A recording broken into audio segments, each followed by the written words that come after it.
There are a number of airbrush sets available, and even though these are more expensive for startup, an airbrush has advantages over aerosol cans.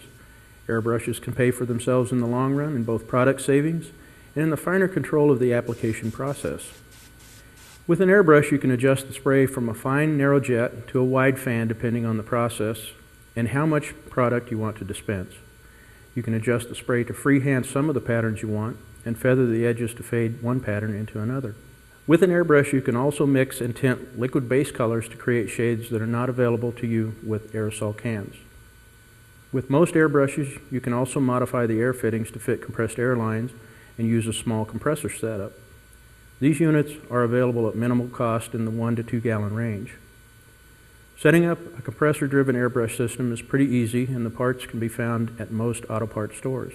The components you'll need are a small air compressor, a couple of short air hoses, an inline filter, a regulator, and appropriate fittings. When using an airbrush, here are some things to keep in mind. Keep the air pressure to a minimum when using an airbrush. If you find you're getting a wet coating, you can reduce the pickup amount to cut the flow of product and keep runs to a minimum, as well as keep a matted look when spraying. When you have too much product, reduce the flow before cutting pressure back below 35 pounds. The heavier the body of the product, the more open the pickup needs to be to keep the flow uniform. You must check your pattern before you first apply it to the work surface.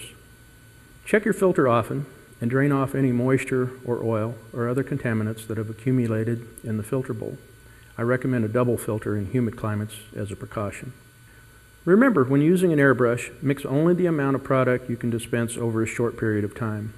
Almost all coatings require agitation to keep the carrier and pigment mixed to avoid color variances on your work surface. The bleed hole of an airbrush siphon cup prohibits shaking because the product can splash out.